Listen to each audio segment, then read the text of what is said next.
And here we are, we have Pokemon rumors that are starting to emerge. We have Pokemon Let's Go, Eevee and Pikachu versions. Now, the thing I find interesting about this rumor is that it almost seems legit at the same time as like unbelievable, because you look at the title of it. I know it's Japanese style title.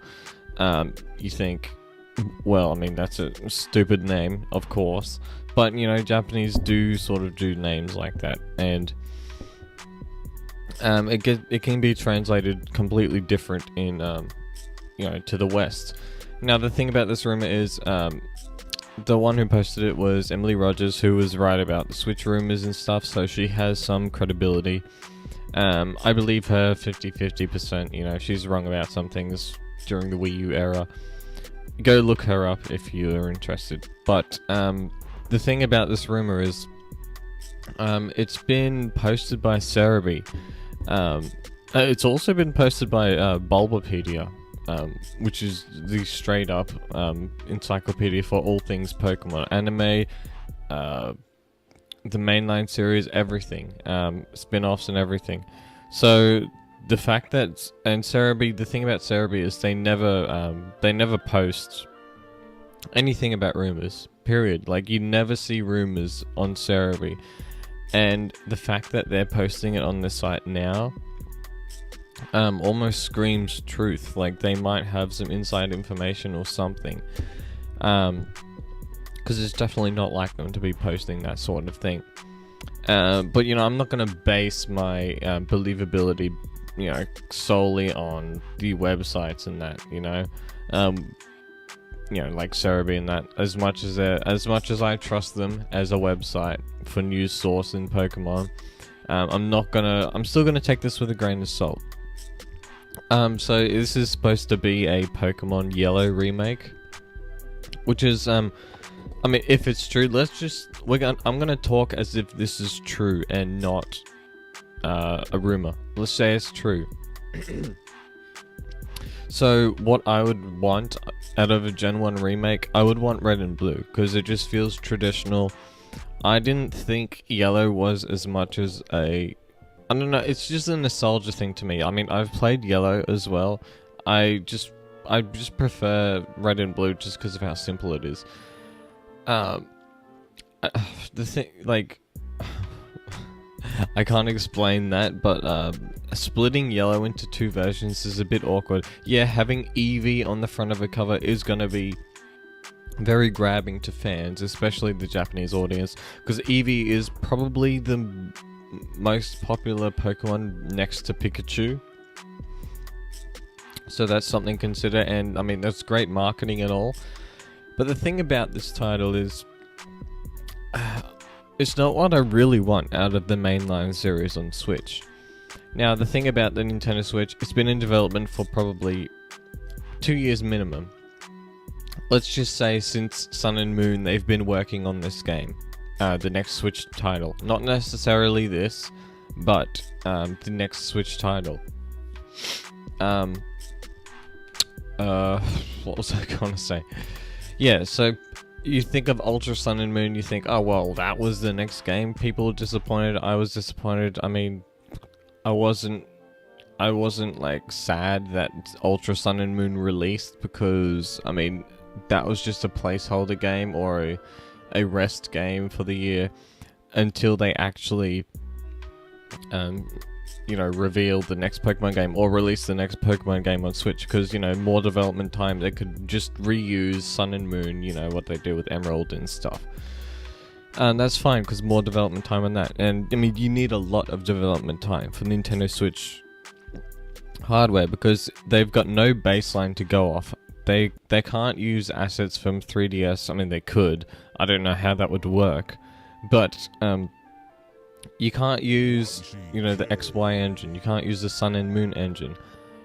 They have to create a new engine, or they could use Unreal Engine. I don't know how they're going to sort of work with it, but regardless, it's going on new hardware. So you have to do everything, all these models in HD. You have to do all the sound clips and everything again. Add them to the game. And that takes a lot of work. I mean, the storyline, yeah, Pokemon storylines aren't that complex. That's not the problem. It's mostly... Oh, pardon me, I don't know. I just ate and everything wants to come back up. It's a bit disgusting. And making all the Pokemon models is probably the hardest thing, and making all the move animations. So there's a lot involved, not just creating a game, but creating every single piece of the game from the previous titles, incorporating it into the HD environment. And that's probably the biggest hurdle. But the thing, I'm kind of just talking about the next Pokemon game in general. This rumor, this game, let's say it exists, this is not the mainline series, in my opinion. It could be part of it, like in terms of the metagame and stuff, they could keep that sort of thing going. But it's not, it doesn't feel like it's the next mainline RPG. And this game, if it's true, it's probably going to get announced this month. Potentially at E3, but if they announce this game at E3, I think that would disappoint Pokemon fans or Nintendo fans in general, because when you look at this title, it's not the most appealing Pokemon game sounding. I mean, if you announce Red and Blue at E3, crowd will blow up. If you announce a new Pokemon game, new generation, the crowd will blow up. Diamond and Pearl, I mean, yeah, the crowd will probably blow up, not as much, but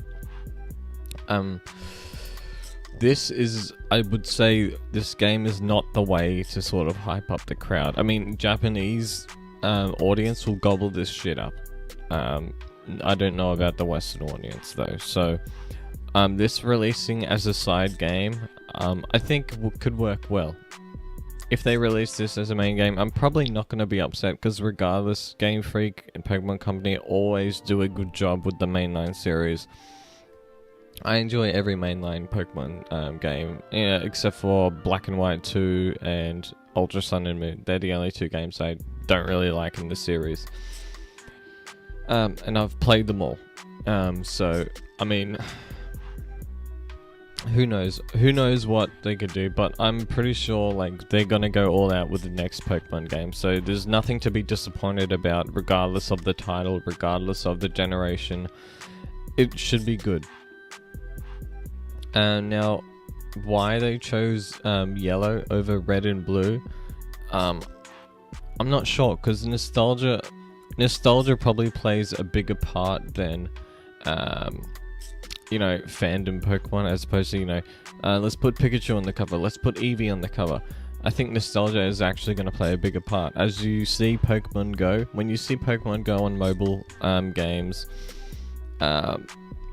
I didn't think it would take off because it looked a bit too retro or whatever for people, but it turns out I was wrong, and the game blew up on the internet, everywhere, on the news and everything. So no matter how bad the game is, no matter how good the game is, if you've got the right, if you got the right advertisement going, the game has a potential to be very popular. And also you have the, there's the line between making a game popular and pleasing the hardcore Pokemon audience. That goes with every game, doesn't matter what franchise. Because popularizing something can ruin things. That is a fact. And just look at Star Wars. Star Wars Battlefront, I'm not going to go into it, but you know what I'm talking about. Yeah, so, I think Pokemon Go is a trash game. I played it for an hour or two. I deleted that off my phone. I'm not touching that game again, and I never will. So, you don't have to put that much effort to get this game popular. The fact that it's on the Switch, I think is gonna just straight up sell Switches and sell the game itself. All you have to do is be smart with advertising. And regardless of the name of the game, whether it's Pokemon Let's Go Eevee, which, it's a stupid name, first of all, regardless what it's called, if you've got the right advertisement, you can make it, appealing to anyone. Yeah, that's pretty much all I can say on this rumor. It's plausible, it's very plausible. I'd say it's 70%, 70% I'm not believing it. 30% I believe it. It's just a bit hard to believe. I mean, look at the title of it. It's just a bit hard to look at and think, well, this is the next Pokemon game. When you look at every other Pokemon game, they seemed like, I don't know. This doesn't look like a mainline series title. That's all I can say. But regardless of what I feel, tell me what you think in the comments below. Subscribe if you want more content, and also E3 videos coming and post E3 videos. Follow me on Twitter if you want any updates in that. So catch you in the next video.